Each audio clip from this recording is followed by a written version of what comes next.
All right, guys, if you saw my post, I didn't do this just to kind of make a clickbait statement, but when I said that this particular study surprised me, it actually kind of shocked me because it completely upsets some of the current language and trends that you hear about when people discuss placebo effect. So let me know if these ring a bell, because they are all things that you hear thrown around.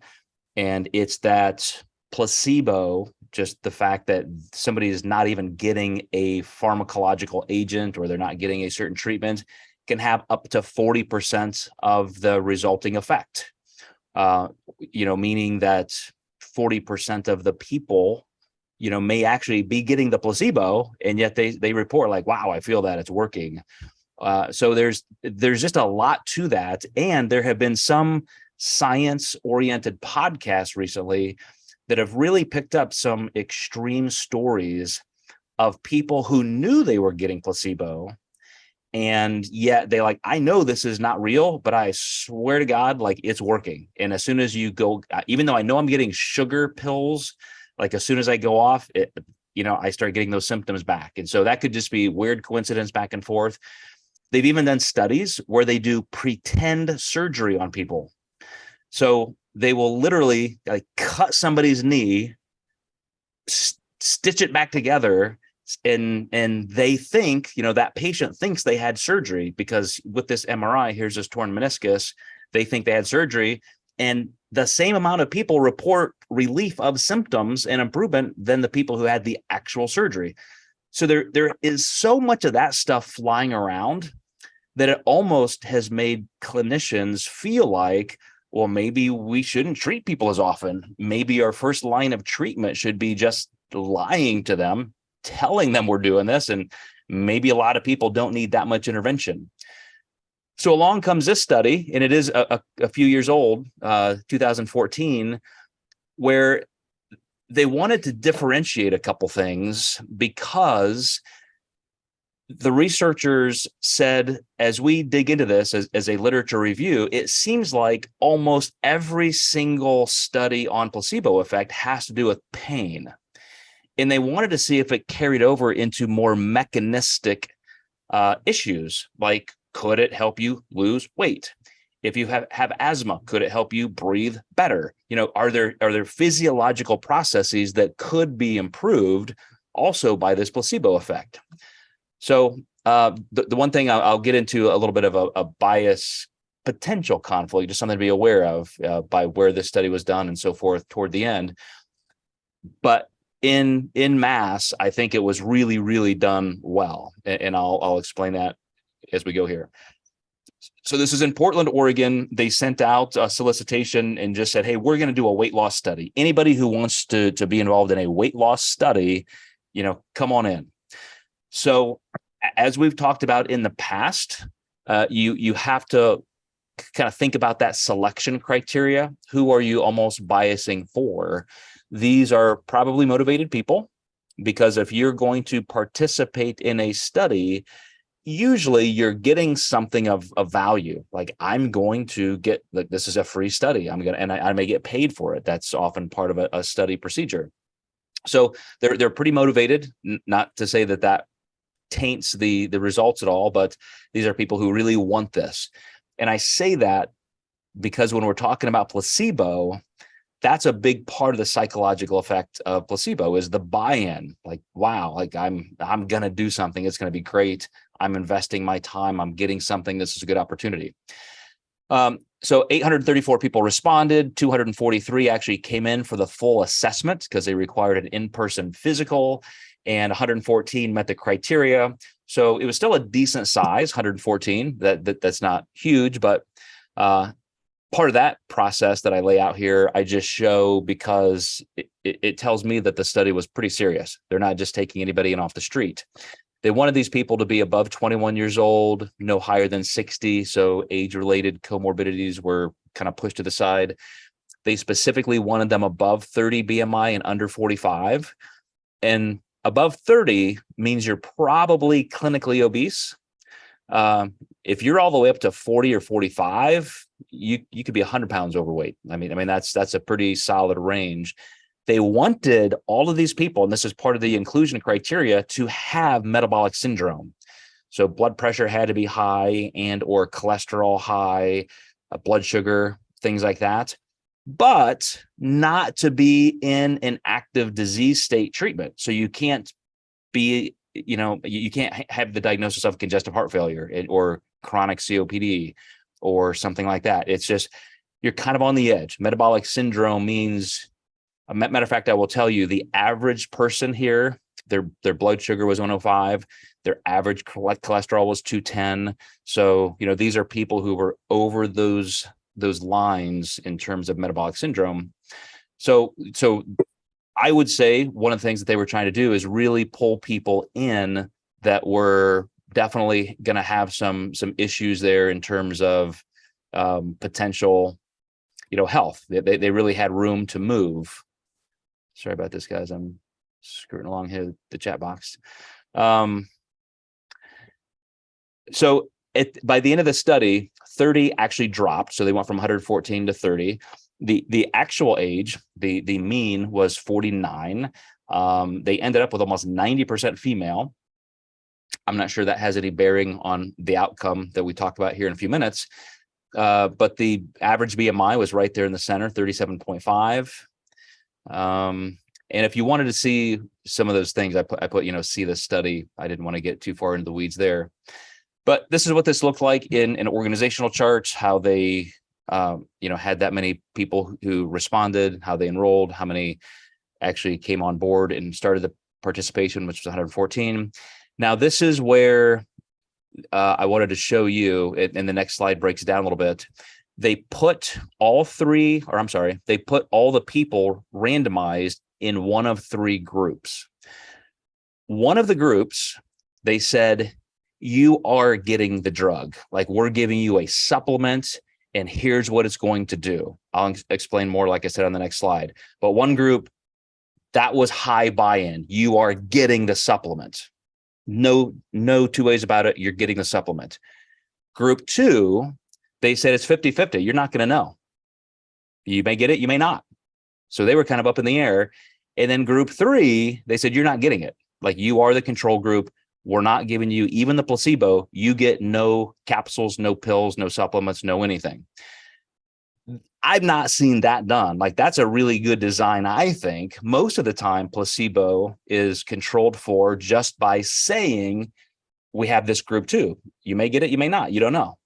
That has some validity, but they specifically wanted to know if there was going to be a change with people between them absolutely knowing they don't get it and thinking they absolutely are taking the supplement.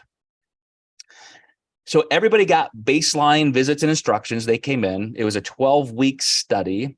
They had weekly counselor phone calls where some of it was assessing compliance. How are you doing?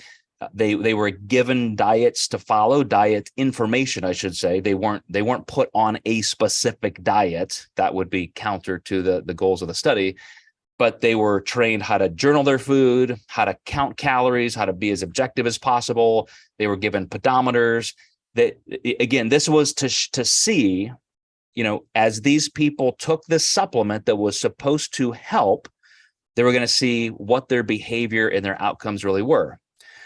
Okay, so here's the thing. The supplement itself, they were told it's going to reduce your cortisol. I think I have this on the next one. Oh, I just gave it away. Don't read that. That's all right. I probably just should have had that other slide out of place. 2 slides from now, you're going to see that I had put that they're told this is a cortisol blocking supplement. It is going to reduce your hunger. It's going to give you more energy, and it's going to have direct metabolic effects. You're going to burn more body fat because you're taking this supplement. So again, group 1, you're getting the supplement. You're getting the supplement. Here's the supplement. It's in a bottle. It says supplement, and you're getting that. The other group, you may or may not. These may be sugar pills. It may not. You don't know. The other group, you don't even get it. You walk out without a bottle. But here's the thing. As all good social science experiments go, they were tricking everybody. You go in and you're told this is what we are studying as a diversion. And guess what? Everybody got placebos. There was no active supplement. There was nothing at all that anybody took that would have any effect. Isn't that great? I just love researchers. So the capsules for the people who were given, quote, the placebo, which they had 100% buy-in.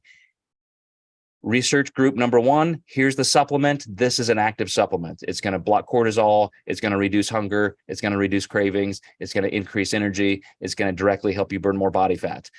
They were even told to take it, once a day. I'm sorry, 3 times a day before meals, which that's when those types of supplements are taken. Like if you have ever taken something like that, that's how they're directed, because it's to interact directly with that food that you're then going to consume. So here's where it gets interesting after this next little bit of methodology. Of course, they were taking anthropometric measurements. They were doing body comp indexing. They were doing all those things. They were taking blood chem profiles, very, very, good stuff there. But here's another thing. This is part of the trickery. They also said, besides all of that, we just want to do some basic psychometric testing. And they specifically, because this was the study within the study, they used the best 4 self-efficacy surveys you can get. Self-efficacy is a measurement of how confident you are in your ability to create change. So if I'm taking one of these surveys, it's going to assess, do I think, life just happens to me. No matter what happens, I get the short end of the stick. And no matter how hard I try, I can't succeed. That's low self-efficacy. If I'm like, no, everybody can do it. If you just work, it's a level playing field. I can do it. I can do it. If so-and-so can do it, I can do it. I'm going to win. I can do my best. That's high self-efficacy. And I don't mean that to be, a joke. It's like that you want the best self-efficacy. In my opinion, and I believe in most mental health therapists, the most self-efficacy you can have means that you really believe you can change your outcome. You can, change everything about your life results because of your effort. So that's what they were really looking at to see if that colored the results. So now we're getting into the actual results, and this is where I really need you to pay attention so that you can see what's happening here. The standard deviation for all groups, meaning like how different between who lost weight, how much weight did they lose, between all 3 groups, all subjects combined, there was only a 1.48 kilogram difference to 2.46 of variance. So all of a sudden you should be thinking, okay, wait a second. Like there wasn't a lot of difference. In mass, all 3 groups were pretty close if you're looking at a 12-week study. Now the range, so the individuals, not the average, within those groups lost all the way up to 9.2 kilograms. So that's almost 20 pounds. So somebody lost about 20 pounds. Somebody even gained weight. You're on a diet, you're getting diet counseling, you're told to exercise, and you're getting this magic supplement. Some people even gained weight. But the average, let's just say 2 kilograms lost. So now look down here.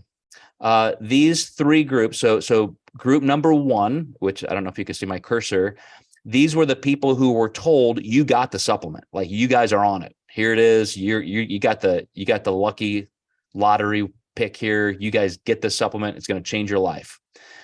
They lost an average of about 0.6 kilograms here.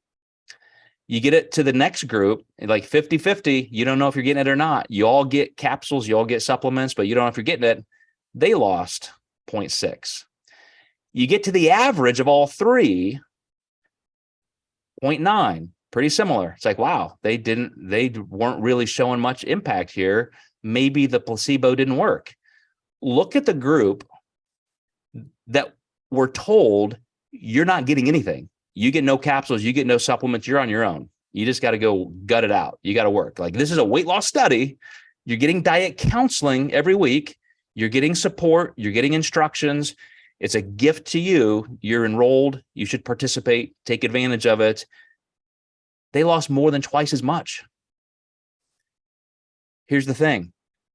If placebo is in play, like people who get fake surgeries and they get fake drugs and so forth, and everything we hear about the placebo effect being it works, like everybody has some level of buy-in, there's some placebo effect, then you would have seen, and the researchers, I don't know if they expected this or not, but they constructed it so if the people who were 100% sure they were getting the supplement, if there was any physiological reason, if their brains, just because of that psychological buy-in, really thought they were getting it, they would have reported, yeah, man, I really did have less hunger. Yeah, I had a little more energy. Like, yeah, this is great. I love this supplement. It's working. Even if there was just physiological change, as we know, the metabolic switch, metabolic positioning, blood sugar, glucose disposal, fat adaptation, lipolysis. As soon as you start getting fat adapted and you physiologically get further into calorie deficit, things actually get easier. And if you were taking a placebo, it would be pretty normal, pretty expected for you to say, yeah, it worked. Like my clients without supplements or drugs, they say in week 2, week 3, it's getting easier, it's getting better. Week 6, it's like, yeah, I feel better. And all those physiological processes could explain why it's getting easier, why it's getting better. These people even had, and I hope I'm not overstating this, but beating a dead horse, they had every reason to think that they were going to get those extra effects. And so if there was, quote, placebo effect, it would have been there. Why did the group who knew they got nothing, why did they overperform? Here's what's really interesting. Look at what this looks like visually.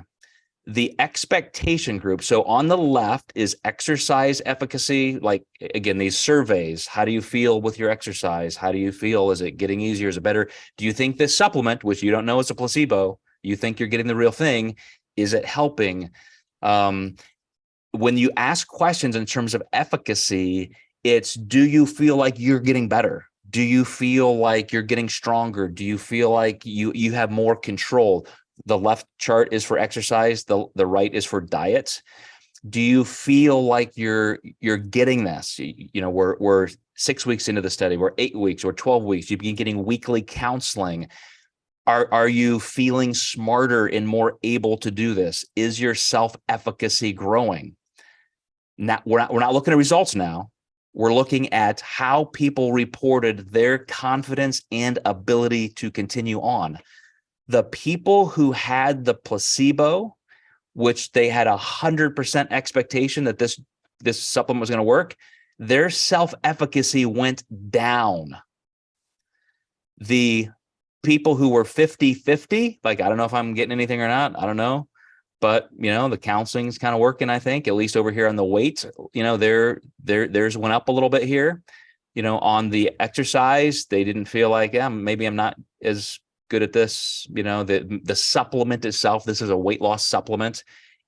I wouldn't expect them to say, yes, this is helping my exercise self-efficacy. So just being a little bit flat there kind of makes sense. But look here, the people who were told you don't even get a chance at a placebo or the right supplement. We're not giving you any supplements. You're not getting any capsules to take during the day. You knowingly are the control group. You get nothing but counseling. Look at them. Bam, straight up. Bam, straight up. So if we don't give people treatment, quote, something that is as I said in my post, a pill or a potion, just something that they think is causing it, then as they're getting results, they know those results are coming from their effort. So it makes sense that their confidence and their self-efficacy would go up.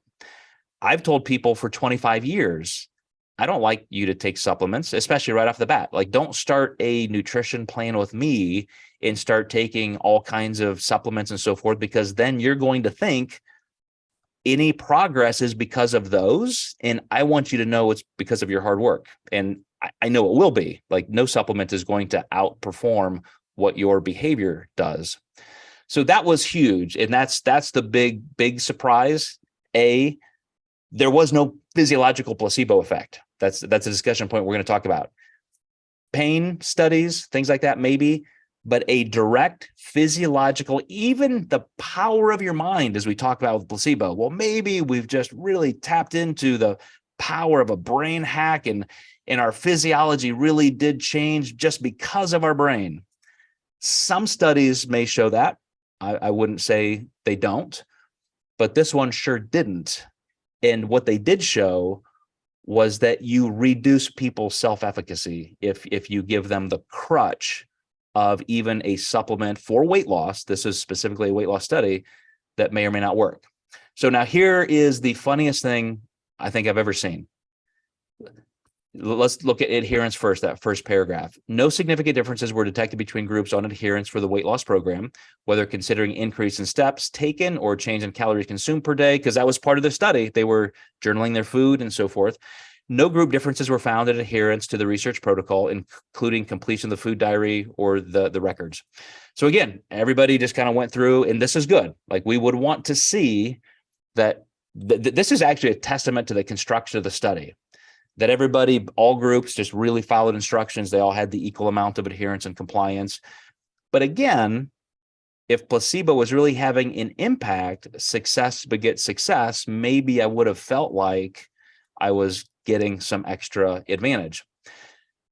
So again, no even positive advantages were noted psychologically with self-efficacy. Matter of fact, the opposite, right? The people who had the supplement, they thought they had an active supplement, their self-efficacy went down.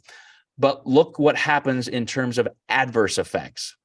Although no participants received active treatment, headache, nausea, faster heart rates were listed as side effects in the or on the potential consent form as potential side effects, partially in order to make the placebo supplement appear credible as a medication. In subsequent reporting of adverse effects, headache was the most reported adverse effect. So you're not getting a supplement, right? You're getting rice powder. It's like eating, I don't know, half a teaspoon of rice.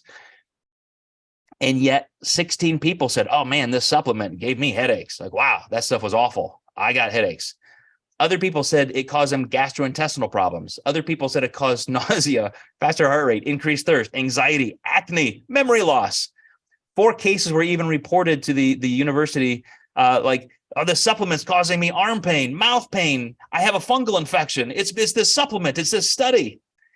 And there was nothing there. So look, there are things we can say we might expect, because like they listed, this may cause headaches. That was a lie. So guess what? If I get a headache, I'm going to say, well, it may be that. It could be that. I was told on this medical consent form that it may cause headaches. So I'm going to automatically put that. When we put things in people's heads, then there could be those links. That's when you get a stronger effect. That's why, just like those fake surgeries, if you literally put somebody under anesthesia, general anesthesia, and you cut them and you suture them back together, there's 100% buy-in. Like, they did surgery on my knee. There's the evidence. And so you could even report like, wow, my knee's really stiff and sore because of that surgery, doc, even though they didn't cut anything but the skin. And you can go through those kinds of feelings because now you are truly creating that psychological impact of possible positive or negative placebo effect. But again, what they want to do is really look at, this in the specific context of weight loss. So here's the last thing that I'll read to you, and it's part of their discussion point. And this was their summary, because they did a lot of literature review stuff that I did not include here, just to make this a little bit shorter, and so that we could look right at the study. While some short-term studies in humans as well as animal studies have documented placebo effects, others have cast doubt on this supposed substantial role for placebo. In a retrospective review of clinical trials performed between 1948 and 1998, containing both placebo and no treatment arms, the placebo effect size was negligible in comparison to no treatment in most studies. So they're saying, look, we just did a literature review of the last 50 years. And even though it's kind of sensationalized in the media, like this huge placebo effect, like we're not even really finding it in a lot of studies. It's really not that big. So this in contrast to more recent mechanistic studies that demonstrated placebo effect on objective measures of brain function or other outcomes. Among the 9 conditions for which there were data, only pain studies showed a significant effect on placebo. And again, kind of like the headaches, like we're all going to feel some pain. We're all going to feel better some days. And if you think you can connect that to a behavior or a quote treatment, then we can connect those dots. And sometimes we're right, sometimes we're wrong. But in 2004, updated the review that included an additional 3 studies on obesity, a negative effect was found on desired weight loss. And so that's what got them scratching their head. Like, wait a second, we're actually seeing negative effects of placebo for weight loss. We're supposed to get all this positive effect. What's going on? So anyway, however, there's been little study of placebo in the introduction of salutary behavior and which may be, influencing. And so that's why they were wanting to look at self-efficacy. So the whole study was centered around self-efficacy. That was the nugget in the center. And that's why they surrounded it with the trick of nobody's actually getting an active supplement and so forth. And even the fact that we are looking for like weight loss, like which one would cause weight, that was almost secondary. They really wanted to look at what's happening psychologically to self-efficacy. And they inadvertently at the same time proved that at least with this particular study structure and design, specifically for weight loss, which they had this precedence here, it just did not. There's no extra buy-in effect. So finally, there is such a thing, and this is where placebo comes from as a root cause. There is such a thing called psychological absorption capacity. So my ability to just believe stuff like the woo-woo effect, like there are some people who will believe anything. Bigfoot exists. Of course, I believe that. The Loch Ness monster exists. Yeah, I believe that. Aliens exist. Yeah, the aliens sure exist. I was abducted when I was 12. Like you can tell people something that we didn't land on the moon. Nope, I know that's a conspiracy. We didn't land on the moon. Like some people will believe anything. Other people will almost believe nothing. Like they're that high of skeptics. So perhaps this placebo effect is not an aggregate like 40%, but maybe some people will have massive placebo effects, and some of them even want placebo effects to be true. And then some people just don't. So it's very contextual. And then another layer of context is, as they thought, that like maybe things like pain, which is so transient, that has extra subjectivity, but not those biological processes. Your cholesterol. I've heard people make the claims that if you just think you're getting a supplement or a medication, that your blood sugar will come down or your cholesterol will come down. And they're saying, at least in this study, like, no, it didn't happen. No matter how much buy-in, it wasn't there. So the one thing I wanted to say about the potential for bias on this study, done in Portland, even though there were several physicians here, and a lot of those physicians had masters in public health, they constructed an incredibly good study. There were also naturopathic physicians. And so those are the people who love supplements, right? Those are the ones who want to say, hey, take this and it's going to clean out your liver, and take that and take this and take that. So on one hand, I want to say, that makes me a little, they almost kind of want to prove that natural remedies and so forth, work. But at the same time, it really was a well-designed study. I mean, this is what I would call more of an actual social science study, not a mechanistic or epidemiology type study. And then here's something that this is the final straw that breaks the camel's back for me in terms of it being a good study. 3 months after the fact, there was a final follow-up. And the high expectancy group, the ones who were told you got the supplements. And by the way, at the end of the study, they did surveys. Everybody bought it. everybody who had the supplement, they still thought they really had a supplement. They still 3 months later had the least adherence, and they reported the least self-efficacy. So there seems to be even a lasting effect. If you are given treatments, interventions, supplements, drugs, and you're saying that this is going to do it for you, you kind of stop working, so to speak, and you expect, well, it's going to work or it's not. If it doesn't, it's, I can't do anything about it. That's low self-efficacy. I can't change it. The people who were just given counseling and et cetera, their self-efficacy and their adherence was actually better at the end. So that's the study. Let me bring everybody back in, especially Kevin. Dr. Kevin Brunacini is a professor of nursing practice. And so he interfaces with all kinds of this effect with clients or with patients clinically, with research, with pharmacology. So I would love to hear, even if you want to spend a few minutes, Kevin, just, your interpretation of placebo effect in general, like, how it's interpreted in the clinical setting and how you think patients see it, and then anything you want to comment on with this study. We don't spend that much time on it. I feel when we in advanced pharm that it's obviously exists. That's pretty much the gist of it, is that there's placebo. Patients may believe this is placebo. So if there's no evidence for a medication, especially if it's not FDA, then you got that camp. If it is FDA, then basically that is the rule of the law. So you just kind of inherently believe it or support it, pro and con there, but just to compartmentalize the simplicity of that. But when you got those that are supplements or off-label use, then it's a matter of, there could be placebo, the patients feel better.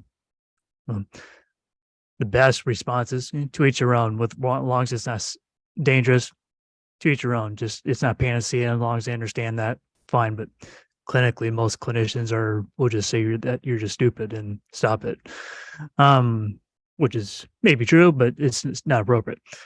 But from a practical standpoint, that's more or less see it as to each their own, because me watching Simpsons every night is my therapy. That I enjoy doing that, but for my wife, it's I'm surprised we're married for 13 years, with that being the case, because she can get away with, or she would love to get away with not having to watch it. But for me, that works. For her, it doesn't. Is it to say it's not helpful for me, however, just because of that lack of evidence? It's to each your own, but trivial points. Well, I'm glad you said that clinically, like, everybody knows placebo exists, but you're still giving people the treatment, the intervention. And if there's a little enhanced work or not, then, hey, maybe it does, maybe it doesn't. Who cares? We still have to treat these people appropriately. Am I wrong, or do you feel the same cultural push toward, like, wow, placebo is a big impact, let's study more placebo, we need like more? I mean, I've seen a lot of science podcasts lately. It seems to be like a topic a lot of people are picking up on, and they're dredging up these kind of extreme stories. And a lot of them, the bottom line is, hey, we need to actually use this to our advantage, because we can, quote, trick people into using less risky interventions. You're not seeing any of that? It's because you watch Simpsons instead of science. Definitely not. It's an interesting shift, if you want to call it that. But I get the point of not needing to unnecessarily treat when you don't have to. But again, practically speaking, what's the evidence? What's the clinical circumstance of the patient? Because whether they need or whether they don't want a medication, that doesn't change the fact of, if they have hypertension stage 2, you need to be treating that regardless. Yes, you need to lifestyle do modifications, because that is always the baseline or fundamentals, but you still have a medical issue that needs treated appropriately. And if not, that's not the standard of care, of which, and you have negligence potentially. So it's when I look at that aspect, it's, you want to respect the patient's preferences, yes, but where is that? You have to have that mutual I hate to call it a compromise because someone's losing, but you have to have that mutual agreement of, here's the pros and cons here, and that's all our role is. It's, here's what this is going to be if you don't treat. Here's what if you do treat, but something needs to be done. To that point, what do you think clinically about what you see in self-efficacy here? That if like let's say somebody's pre-diabetic, like, hey, you really need to lose weight, you really need to exercise, let's get on this, go team, versus, hey, here's some metformin, let's just take a drug. Do you think that approach does reduce people's self-efficacy, and then they just continue down a path at higher rates of physical health loss? It's very interesting perspective. And that's what jumps out at me from this study example. And this is just off the cuff, my interpretation, when looking at the behavioral aspect of things. Shit, I'm trying to, there's so many tangents. I want to keep it all. I might have to come back to that point of what I was going to make. That was kind of the biggest point, but in any event, I could see just giving a medication to just kind of be enabling. With my in-laws, they don't give a shit about their health. They're from Indiana, so what do you expect? But they're, Touché. They're probably driving down as we speak, but they will just say, I'm taking the medication for this reason. Like I'm given a job for this medicine. It's like, don't you want to even try doing anything else to be off of it potentially, or not have to be on as much and therefore reduce the cost, et cetera, et cetera. There's just no interest. But I feel there is some enabling that, and here's the behavioral aspect I was wanting to say is are we, shit, I lost it again. Well, I would say two things real quick. Give you two examples because Josh and I were talking about this off camera before we started. And that is like a physical modality. Like, hey, if you stretch between sets, can that increase muscle strength and muscle growth, or pose between sets in the gym and all that stuff? And I said, there have actually been studies done, and for the mechanistic reasons that researchers, proponents of that say exists, it actually doesn't. But there could be other reasons. And if you feel those reasons are accurate and it makes you train harder, then you may actually get, this is where placebo helps. When it causes you to do something above and beyond what you would normally do, because you're buying into it, then you are accelerating an effect, or you're just adding an effect that's not even there. You're literally getting benefit. But in this case, with what I would call kind of a medical intervention, we are giving you a supplement, i.e. a medication, and it's going to do this. This was a very clear study where it's like, okay, then I just don't have to do anything. I'm just taking my hands off the wheel and let the drug do the thing, and I don't have to. You're actually unmuted there. Thanks. And I actually wrote it down just in case, but that's, how are you doing that? That's what I was wanting to get is there's just analyzing the behavior, and this is obviously isolating just one portion of everything, but the accountability. If I'm not taking something that seemingly is to be helping me or not, it's not my fault if it doesn't work, because I was taking something that should have been doing it. Otherwise, it's not my fault because I didn't do anything. But if it's ultimately up to the individual, whether they know it or not, but they know it's upon themselves, hence higher self-efficacy, they are accountable, therefore, and you would expect to see that with self-efficacy, higher levels of it. That's why I wanted to mention that. That's why I thought, as they deduced that pain studies were just different than these biological process studies, that's where I think it really comes down to the psychology. Like the placebo effect is, if I think there's value in me trying harder because I've been told that, then I'm going to probably do that. But my other little, what could be a trite example, or maybe not quite parallel example, is that I was scheduled for neck surgery 6 years ago. And my surgeon just decided at the last second, like, man, I think we got some time. Let's wait a little bit. And so we were going to kind of go year to year, or if you need it, then we'll do it. But just let's just kick the can down the road at least a few months. And so I immediately like, okay, well, I want to know how I'm really feeling. I don't want to just like, I don't know, a year from now, 2 years from now, 3 years from now, am I going to know I feel better, worse? What are the objective measurements? I mean, of course, we're doing reflex testing and things like that. I can feel paresthesia or not. So I just started a medication chart.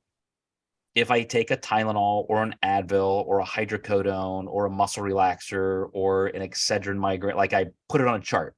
So I can go back now 5 years and look at these trends and say, man, that was kind of a good month. That was a bad month. Maybe there were behavioral things like lifting or things like that. But I wanted there to be something objective and not just my report. But the one thing, knowing that we weren't going to have that final intervention of surgery, it made me be a little bit more consistent with doing cervical traction myself. It made me more careful about things I know, like, okay, if I know this exacerbates my pain and my symptoms, like I'm not going to do that. I'm going to do this instead. So it did increase my self-efficacy. Like I knew I could control those things. And hence, I don't think I'm in any more pain now than I was 6 years ago. So I was able to delay that surgery, which hopefully gives me a better longer term outcome. And I just think, however my surgeon proposed that to me or whatever those circumstances, that increased self-efficacy instead of decreasing it. Whereas what if it was just like, yeah, whoever's got this problem, you need surgery. Let's go in there, slice and dice, and you're done. Then I could come out and I would have been like, okay, now let's go race motocross and like take all these risks and all that because it doesn't matter, right? I got the surgery, I'm quote fixed. Could have been like the worst outcome, could have been the opposite. So I think that's where those behaviors are impacted a little bit more by placebo than biological, physiological processes. Really extremely interesting because I mean that's the power of it is just maybe a power of persuasion. And again, there's nothing wrong with it as long as there's expectation of, there's a limitation both ways of, jumping the gun on preventive surgery or being cautiously just aware and just waiting. There's pros and cons, there's limitations. You have to, and it's just to have the expectation. This is obviously the relationship with the patient, but still it's the expectation we tell ourselves that's still just as important. And it's just very fascinating of it can be a tool when I suppose handled in the context appropriately. I guess that's nothing new for us, but interesting. Well, here's what I'm gonna do, guys. I'm gonna stop recording so everybody has this as most concise as possible, but I want to stay on for any Q&A that you guys want to go after.